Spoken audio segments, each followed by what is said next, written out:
friends. So, we talk a lot about healing on this channel because, well, that's actually what the channel is all about. I started it as a sort of catharsis to help me heal, and because I truly believe that when you go through difficult things and you share what you learned from them with other people, it makes those lessons even more valuable to both parties. That said, when discussing healing, we always talk about things like sitting with your emotions and processing them, having honest conversations with yourself, finding outlets for negative emotions, talking about things openly and honestly with trusted people, and the importance of not casting emotions to the side and pretending that they don't exist, because this is just a way that you end up prolonging your own healing process. Of course, we talk a lot, too, about what things might look like on the other side of bad situations and how healed people make better decisions than people who don't do that work. We talk about how healing is one of the best ways you can assure that you break unhealthy patterns and step into life with the things you learn from your trauma in the rearview mirror, no longer allowing those past events to hijack your future. And, of course, we talk about how healing is one of the most critical pieces of inner work that you must do in order to have healthy relationships of any kind with other people. But there is one part of healing that we really don't talk about very much, and it's a part that isn't really optional. Everyone experiences it in some way, even if it's on a somewhat small level. And how much of it and for how long you experience it varies widely from person to person and, of course, situation to situation. I'm talking about the angry stage. The stage where, after you have had some time and space from a difficult or traumatic situation and you're moving along in your healing journey, it seems to hit you in the head like a bowling ball, much like in a Tom and Jerry cartoon, and you just feel mad, filled with rage, or as I prefer to call it, with intense psychotic hatred of the person who did you wrong, of yourself for tolerating it at all, never mind for however long you did, and of just everything. It may not hit you all at once. Sometimes it comes in waves, and those ebb and flow. Sometimes you are just so damn angry, like it just happened 5 minutes ago. And then there are other times where it's just a constant shaking of the head, mostly when looking in the mirror and realizing that you fell for somebody else's BS, or you trusted the wrong person, or you made a huge mistake when you knew better. There are a lot of possibilities here. But as different as your experience may be, when those feelings hit you, it almost always feels like a step back. You think to yourself, damn, I really thought I had let some of that go. Or, man, I really thought I was over all of this and I was healing, but now I'm not so sure because I am pissed right now about that situation. The thing is, it's not really a step back, and it's also perfectly normal to feel that way, so you shouldn't beat up yourself over it, and certainly don't beat anybody else up either. Here's the thing.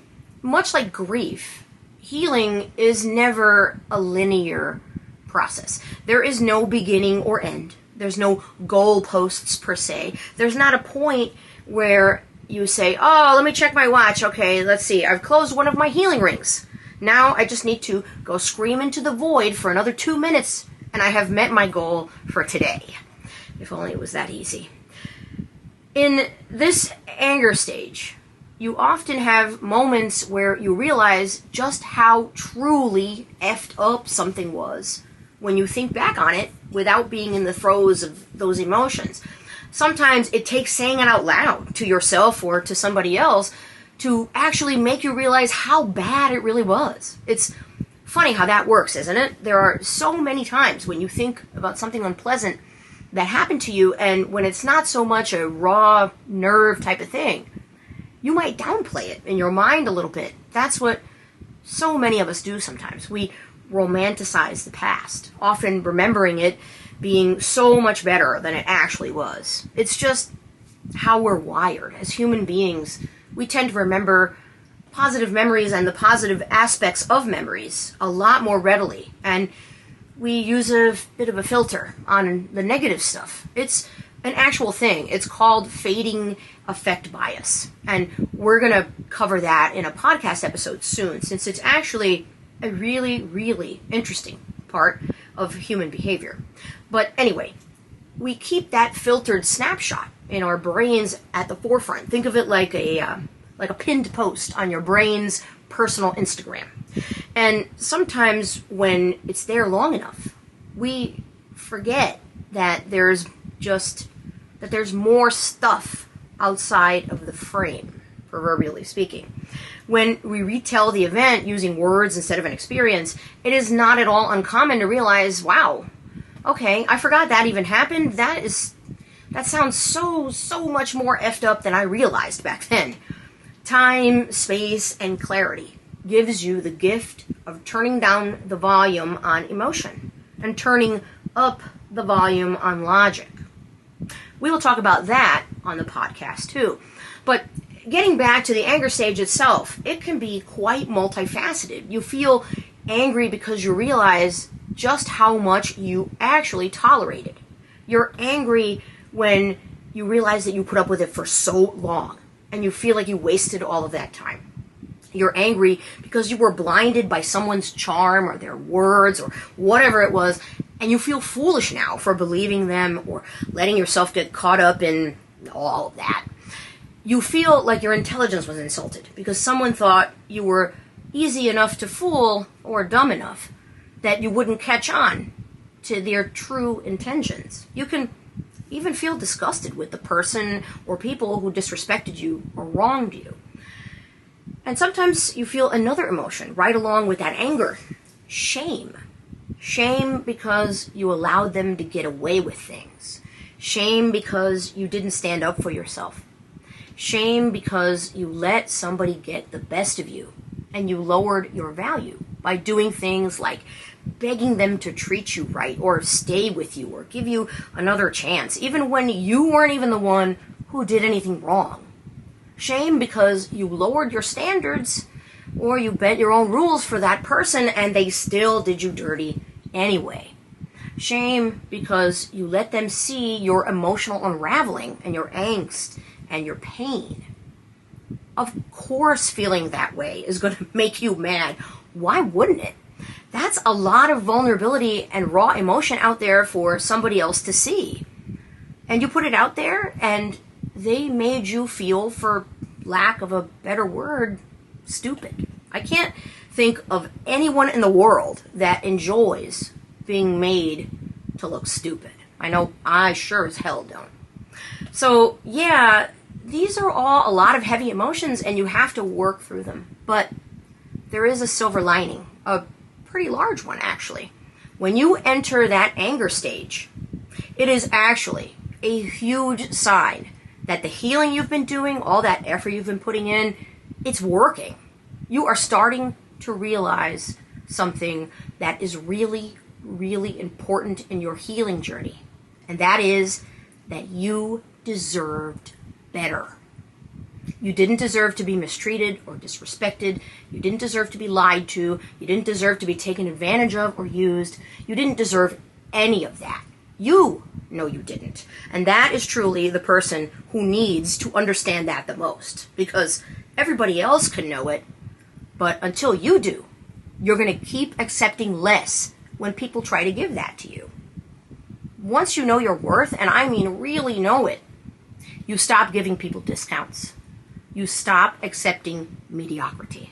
You stop allowing people to disrespect you. You stop thinking about the person that wronged you as being special or better than you or having some kind of magic BS about them that you can't live without, blah, blah. Listen, we do this all the time with people who wrong us. We sweep things under the rug and make excuses for them or what have you. And this is just a no. Actually, it's not just a no. It is a Hell no. In a big 72-point bold ass font. Listen, they aren't special. They aren't better than you. That is not who they are. That's who you think they are. And since you're the one who put them on that pedestal to begin with, you can kick them right back off it. They didn't deserve that spot anyway, obviously, or we would be having a very different conversation. When you know your worth, you realize that they are no longer somebody that you lost. It was them that lost you. And look, if you are not there yet in your journey, if you are still in that place where you think, ugh, I'll never find another person like them, no, I'll never find a friend or partner just like that was as good as them, blah, blah, you're not going to see things that way. But think about it in this way instead. When you think back on people who were good friends of yours, or you dated, or whatever, and those people are, for whatever reason, no longer in your life because of a negative circumstance. Have you ever sat and wondered what the hell you even saw in them to begin with? Whatever you thought was so special about them seems to have disappeared. It's left the building. The shine has, as they say, gone. You just see ordinary. You may even see unattractive, and I'm not talking about looks. That's how it goes, right? People always look very different when you don't care about them anymore, so to speak. So what does that tell you? That the special one was never them. It was you, and it has always been you. You made them special. You gave them that important place to stand, the pedestal, whatever you want to call it.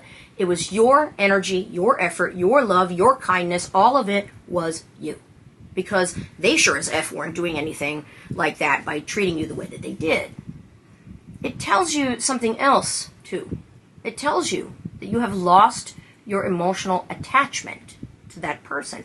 And this, friends, is a good thing, a very good thing. Because, as Buddha once said, the root of all suffering is attachment. Nothing in life is truly permanent. Not even life itself, if you think about it. Everything is subject to change. So, when you attach yourself to something that is not permanent and is subject to change, it is inevitable that you are going to feel disappointment when that happens. Losing that attachment to things or people, especially those that were really not good for you to begin with, means you have freed yourself from that and its outcome and everything associated with it. It lets you see things for what they are, not for what you wished they were. The same goes for people. That's why you go through that anger stage when you realize how much time and energy and resources and everything else you spent on something that you probably should have just detached yourself from a lot sooner and moved the hell on, to sum it up. Now that you can know this in your heart of hearts, you can move on with information that you know you're not missing a damn thing by them not being there. You know what I mean? Oh, and the anger part, that will subside too, I promise you. And if it pops up again for some reason, let it be when that person tries to come back, because you know they always do, right? Let it stop you from reconnecting with people you already know you shouldn't be connected to at all. You disrespect yourself every time you open up that door that you should have nailed shut a long time ago. That sounds harsh, but it's real talk. So, look, friends, I won't lie to you. Healing is messy. It's hard. Some days you feel heavy and sad and hopeless that these feelings are ever going to go away and you're going to be normal again. Other days you barely think about what happened or the person that hurt you at all. That's just how it goes. There's no script, no chart or instructions or class you can take or $19.99 download you can buy and wham, you're all done. While there are certainly numerous tools, both physical and intangible ones, that you can use to help you along the way, that journey, the journey that needs to happen itself, that's all you. You can walk it angry, you can walk it unbothered, you can walk it trepidatiously, whatever is most comfortable for you, but you've got to walk it, friends. You will be so much better for it. I promise you that too. That's all I've got for you this week. I'll be back next week with another priority message. Until then, take good care of yourselves. Bye.